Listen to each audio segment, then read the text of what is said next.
And now, Trails in the Sky, the beginning of the journey. Oh, it's not the first game I played in the series. I started with the Cold Steel games. If you don't know, the Trails series is essentially prefixed by the Legend of Heroes, Trails in the, or of the, whatever. It's 3 smaller series in it, currently constituting, what is it now, 9 games? 3 games in the Sky arc, 2 games in the Crossbell arc, and 4 games, which they're released, the first 2 in English, for the Cold Steel arc. The general premise of the Trail series is to create this basically fantasy world that is a bit like the real world, but obviously fantasy with unique countries, unique people, unique religions, all that sorts of stuff, and then introducing a new energy source. Something that can, because of its discovery, accelerate the actual advancement of technology in an incredible way, because not only is the energy really good for basically being renewable and all that sorts of stuff, it's also really good at being used elementally, fire, water, and then stuff like space, which can be even used to create airships and whatnot. The Trail series essentially takes this group, bands them together, or puts them against each other, all the people, factions, politicians, local residents, all these people in this world, and essentially says, this is the story of this world. While you have these mini-series that follow certain main characters, certain individual ones that tell the story of the overall world in their own individual arcs. Trails in the Sky, the first one to have started this particular long story arc over the course of many games, 9 now, like I said, it follows Estelle Bright, a bracer. What's a bracer? Essentially, it's a mercenary that's paid to do good things. So think like Adventurers Guild. When you look at it, it really is just like the Adventurer Guild sort of stereotype, rebranded into something that makes more sense in this world. The story follows her and her adopted brother, Joshua Bright, as they go around the nation of Liberl and try to become senior bracers and try to stop the different problems that come across each of the main cities they visit in order to increase their training, in order to help people, and in order to essentially live their lives. Fairly basic premise, yes, and it is pretty good because it's driven by good characters. Estelle she's bright. They sort of went really on the nose for her name.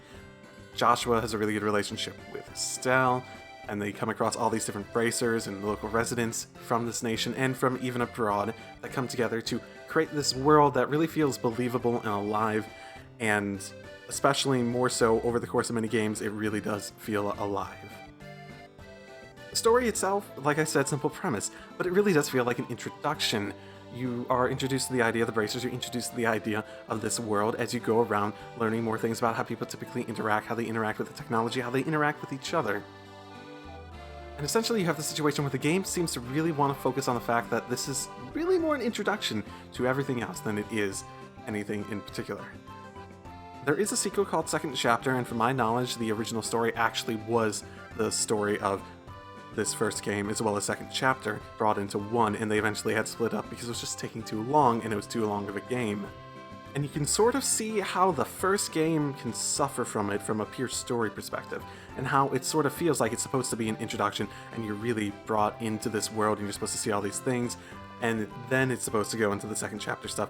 And this, as a first game, definitely suffers from it. It's not bad, but it definitely suffers from it. The gameplay, too, sort of feels like an introduction. It is, especially coming from Cold Steel 2, which was the game I played before this, you sort of really becomes very much simplified. Not from the actual setup in other sorts of perspectives, but because in this, in comparison to Cold Steel, there actually is a system where you put together certain, like, they call them quartz, where you put them together in order to basically, the different combination gives you different abilities that you can use, when in Cold Steel it was much more straightforward, where you had a certain quartz and it gave you a set stuff rather than the combination giving you that. That's actually more complicated, but from a pure gameplay strategy perspective, you have this thing, especially since I played on the higher difficulty and this was more prominent, where the battles were, you didn't have as many options. They're introducing you to the mechanics, to how to play it over time, and especially on the harder difficulties, if you come into it like that, you have a lot of battles that are maybe 1 to 3 shot affairs where if you make a little mistake, especially because they have higher health too, you're going down really quickly and you sort of have to be perfect in some battles unless you want to go and grind, and this series really isn't good for grinding. It doesn't really allow you to grind too much, and I'd say it's pretty good on that front. You don't really need to worry about grinding unless you really dig yourself in a hole. Strategy-wise, it really is early days. You don't get as many options, you don't get as many anything, essentially.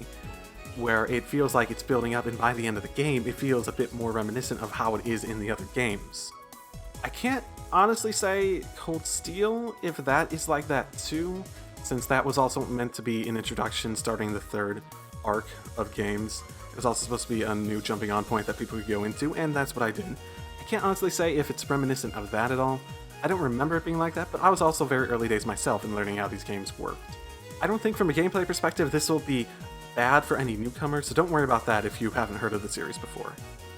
It's just you can feel the progression of things becoming more complicated to be more reminiscent of how the strategy and stuff typically more worked in the other games. Though mind you, the combination of putting together quartz to create different skills, I wouldn't be against that coming back in some form.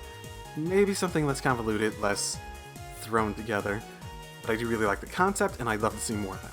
The gameplay itself is essentially a turn-based, positional-based affair where you can use either arts or crafts, or normal attacks. Crafts being something that use up CP, which build up over battle, sort of like a momentum sort of concept, where you're building up momentum and you just use that momentum to go into it and use up the momentum, while arts use the more traditional sort of like magic, I believe it's EP, if I remember correctly, sort of system where that drains down in the sort of more traditional sense. But the downside to using arts is that they have a delay on them.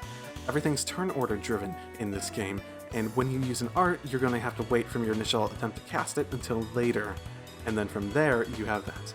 So you have this whole system where you're basically trying to manage your delay time, manage your resources, manage your positionings, manage your different characters, manage your different sort of equipables, from equipment to the quartz mentioned, all that sort of stuff, and it really is an extremely strategic affair, and it probably is worthwhile to introduce that slowly early on, and it's not necessarily a bad thing, but you can very distinctly see how the strategy of early days learning how to do stuff can be very, very different than the more you have all these options, and this game is primarily early days, and it's weirdly different from a pure how you have to approach things mentally perspective than it is in the later games. The presentation also feels a bit early days as well. Honestly, everything in this feels a bit early days when you're coming from any of the other games. The music itself doesn't feel like it's quite found the style that is so common in the later games. Graphics itself they're not new graphics, and it's not going to be anything particularly more modern to the Cold Steel games either, unfortunately. They're good enough and it's well executed enough that it really doesn't drag down the experience in any way, but it doesn't help anything. In the end, Trails in the Sky is a very character-driven game that makes sure that those interactions and that world that they're interacting with is all very interesting to keep you interested as it tries to introduce said world as well as introduce gameplay mechanics to make everything involved more and more interesting as it goes down the line and introduces more and more and more, only for once it gets to the ending of this first one for things to really start to get really interesting on a greater level than just the character-driven aspect. I'd actually argue that it relies a bit too much on that, and while there is a nature to you sort of have to spend the time introducing all this stuff and maybe relying on the characters a bit much, for it to be basically the defining factor of this original game, it takes, while not the series as a whole down a level, this game itself isn't as good because of it.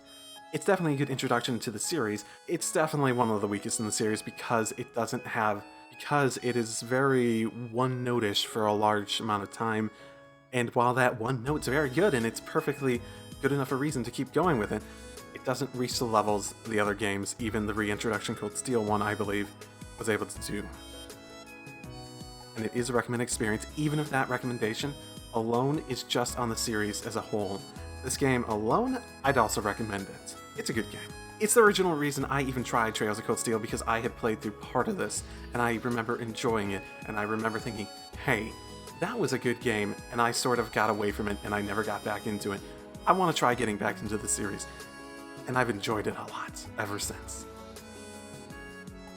So that's all I have. If you notice the whole A part of it, this is gonna be a two-part sort of ranking where I put Trails in the Sky and Trails in the Sky second chapter up next to each other, because I mean, I didn't want to use up multiple things on Trails in the Sky. Trails in the Sky itself would probably be much lower on the list. This is more Trails in the Sky second chapters ranking than anything. Yeah, in terms of the yearly ranking thing that I'm trying to do. So yeah, I will see you next time with Trails in the Sky second chapters review. Drive safely, everyone.